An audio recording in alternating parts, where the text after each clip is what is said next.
Morning बच्चों।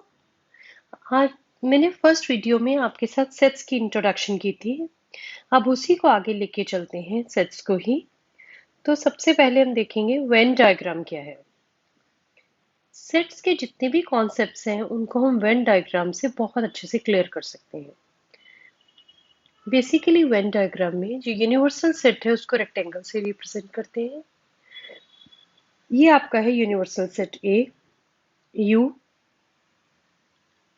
Suppose it is, और subsets को हम सर्कल से रिप्रेजेंट करते हैं। ये है सेट ए और ये है आपका सेट बी। ठीक है, ये आपके ऐसे सबसेट्स हैं। सी भी जो है, ए बी सी, ये सारे यू के क्या है, सबसेट्स हैं। ठीक है, इसी वेन डायग्राम से हम ऑपरेशंस ऑन सेट्स पढ़ेंगे, यानी union of sets and intersection of sets, complement, difference of sets, ये सारा क्लियर करेंगे। सबसे पहले हमारा आता है यूनियन ऑफ सेट्स।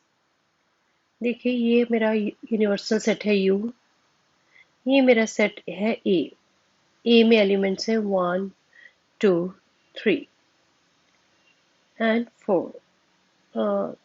ये मेरा है सेट बी, जिसमें ये सेट ए है, ये मेरा सेट बी है। सेट बी में एलिमेंट क्या है, देखिए ए में एलिमेंट है 1 2 3 4 और बी में एलिमेंट क्या है 2 4 5 6। Now what is union? A union B में, यानी ए के एलिमेंट भी आएंगे और बी में के आएंगे। इसको सेट बिल्डर फॉर्म में कैसे लिखते हैं? ए यूनियन बी में कौन से एलिमेंट्स है? It is equal to x such that x belongs to a और बी।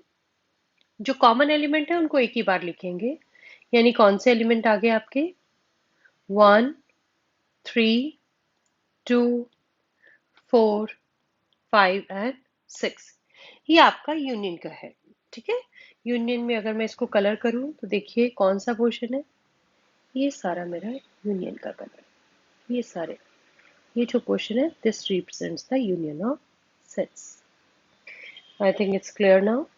अब मैं आगे चलती हूँ इंटरसेक्शन ऑफ सेट्स पे, कि what is this intersection of sets. Again ये मेरा यूनिवर्सल सेट है, ये मेरा सेट ए है, ये मेरा सेट बी है। ये जो कोम ये है, इसके मैं एलिमेंट्स एक बार लिख लेती हूँ, थोड़ा और क्लियर हो जाएगा। ये है 1 2 3 4 5 6। ए के एलिमेंट्स है 1 2 3 4 और बी के हैं 3 4 5 6। तो ए इंटरसेक्शन बी का मतलब क्या है? Common portion. मैं इसको जरा सा कलर कर देती हूँ, दिस वन।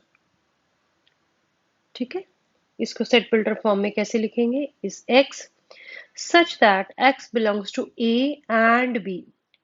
देखो, यूनियन में और है, दोनों में से किसी एक को बिलोंग कर सकता है, और इंटरसेक्शन में कॉमन पोर्शन, यानी x belongs to A and B. तो इसमें कौन सा पोर्शन आ गया? 3 4। ठीक है, अब इसके बाद मैं बात करती हूँ, इंटरसेक्शन हो गया। पहले हम इनकी प्रॉपर्टीज देख लेते हैं। प्रॉपर्टीज यूनियन की और इंटरसेक्शन की साथ साथ देखते हैं। इधर मैं लेती हूँ यूनियन और इधर मैं लेती हूँ intersection.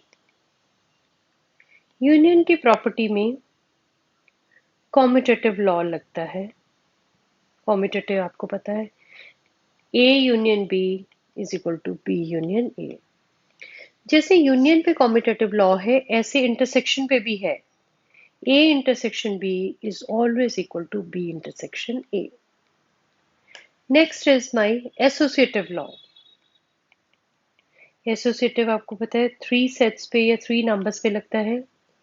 A union B union C is equal to A union B union C. और इंटरसेक्शन पे भी सेम अप्लाई होता है। A intersection B intersection C is A intersection B intersection C. Next property क्या है? A union phi. देखिए phi यहाँ पे क्या है? आइडेंटिटी एलिमेंट है। आइडेंटिटी एलिमेंट क्या होता है? जिसको ऐड करने से या जो भी ऑपरेशन हम लगाते हैं एलिमेंट सेम रहे। ठीक है, ये इसका फाई जो है यूनियन का आइडेंटिटी एलिमेंट है। इंटरसेक्शन के लिए आप देखिए कि फाई इंटरसेक्शन ए जो हम लें वो क्या बन जाता है? फाई, क्योंकि दोनों में कुछ भी कॉमन नहीं है। और अगर यू इंटरसेक्शन ए लें तो वो क्या बनता है? ए। ठीक है, इस चीज का आपने ध्यान रखना है। नेक्स्ट इज ए यूनियन ए क्या बनता है? ए। ए इंटरसेक्शन ए भी क्या बनता है? That is also a. ये आपका हो गया। नेक्स्ट जो इंटरसेक्शन की बहुत इंपॉर्टेंट प्रॉपर्टी है, यहाँ नहीं है, इंटरसेक्शन में है, a intersection b union c is equal to a intersection union a intersection c. आप इसको multiplication is distributive over addition के साथ याद कर सकते हैं। It is like this. ये होता था ना, a into b plus a into c. It's same like this कि intersection is distributive over addition. इन सम प्रॉपर्टीज को हम वेन डायग्राम से और क्लियरली देख सकते हैं इफ यू वांट। देखिए, अगर मैं वेन डायग्राम से देखती हूँ,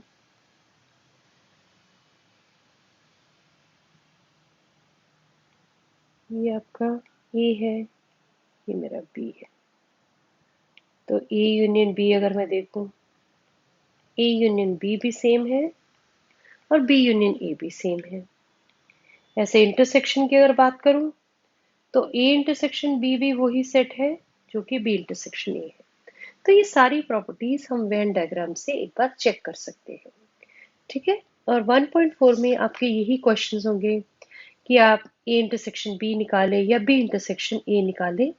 इसके अलावा इसमें और कुछ नहीं है। इसके बाद हम बात करते हैं डिफरेंस ऑफ सेट्स की। चलिए वो देख लेते हैं। डिफरेंस ऑफ सेट्स वो क्या है? ये आपका U हो गया, ये आपका U यूनिवर्सल सेट है, ये मेरा सेट A है, ये मेरा सेट B है। Now what is A minus B? देखिए A माइनस B मतलब वो A B निकाल दो। ऐसे याद रखिए, X such that X belongs to A but X does not belong to B।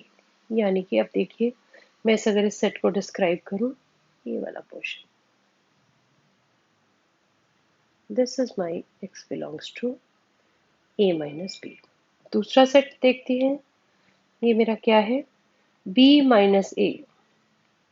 This is X such that, पहला सेट क्या है? B। X belongs to B but X does not belong to A। देखिए diagram में, देखिए ये वाला set. ठीक है, तो आपके पास ये पूरी एक्सरसाइज है, उसमें यही सब आपको करना होगा कि सेट ए दिया है, आपको बी ए माइनस बी निकालना है, ए बी दिया तो बी माइनस ए निकालना है। इस तरह से आपके छोटे छोटे क्वेश्चन हैं जो आपके लिए आएंगे। जैसे मैं एक दो क्वेश्चन आपके साथ डिस्कस कर लेती हूँ। फॉर एग्जाम्पल, ए दिया है आपको 3, 5, 7, 9, 11 और बी दिया है आपको 7, 9, 11, 13 और सी दिया है 11, 13, 15। ये आपके एक्सरसाइज का क्वेश्चन नंबर 6 है। एंड डी दिया है 15, 17। ऐसे छोटे छोटे क्वेश्चन आपके पास आएंगे। फर्स्ट आपको निकालना है ए इंटरसेक्शन बी। डेफिनेशन हमेशा याद रखिए, x such that x belongs to A and B, यानी दोनों को बिलोंग करे। दोनों में कॉमन देखिए, 3 नहीं है, 5 नहीं है, 7 दोनों को बिलोंग कर रहा है और 9 दोनों को बिलोंग कर रहा है, 11 कर रहा है। तो ए इंटरसेक्शन बी क्या आ गया आपका? 7, 9 एंड 11। ठीक है बेटा। अब इसके बाद और ऐसे ही इस पे छोटे छोटे 1 मार्कर्स आ जाएंगे आपके पास क्वेश्चन। आपको बोला जाए ए माइनस बी, तब क्या निकलेंगे? x such that x belongs to A but x does not belong to B, यानी जो B में नहीं है तो यही वाले एलिमेंट बच गए, कहें 3,5। से और भी कुछ पूछा जा सकता है आपसे, A यूनियन B, ये क्या है? 3, 5, 7, 9, 11, 13। अगर ये डेफिनेशंस आपको क्लियर है तो आपको इसमें कोई भी दिक्कत नहीं आएगी। ठीक है, next thing is complement of a set. अब कॉम्प्लीमेंट क्या है ऑफ ए सेट? ये आपका U है, universal set, and A is a subset of U। ठीक है, ये आपका सबसेट है, तो A कॉम्प्लीमेंट क्या है? जो A नहीं है। ठीक है, इसकी मैं डेफिनेशन कैसे लिखूंगी? देखिए, A कॉम्प्लीमेंट A डैश लिखा जाता है is X such that X belongs to U and X does not belong to A। यानी A कॉम्प्लीमेंट का मतलब क्या है? It is U, it belongs to U but does not belong to A। ये दोनों तरह से ये चीज क्लियर हो जाएगी। जैसे U अगर आपको दिया है 1, 2, 3, 4, 5, 6, 7, 8, 9, 10 और A आपको दिया है ऑड नंबर्स 1, 3, 5, 7, 9, तो ये कॉम्प्लीमेंट क्या होगा? Set of all those elements of U which are not in A, यानी सिर्फ इवन नंबर्स। ठीक है, इस तरह से आपके ये क्वेश्चन छोटे छोटे बन जाते हैं। इसके ऊपर एक दो एग्जांपल्स और लेते हैं। अब U मान लो है आपका 1, 2, 3, 4, 5, 6 एंड A है 2, 3, B है 3, 4, 5। इस पे इसके छोटे छोटे क्वेश्चन वो दे सकता है। A डैश बताइए, यानी set of all those elements of U which are not in A, यानी ये मैं निकाल दूं 1, 4, 5, 6। ठीक है, इसी तरह से उसने अब पूछ लिया व्हाट इज B डैश, यानी set of all those elements of U which are not in B, यानी ये 3, 4, 5 छोड़ दो, क्या बन गया 1, 2 and 6। A dash intersection B dash क्या बना दिया?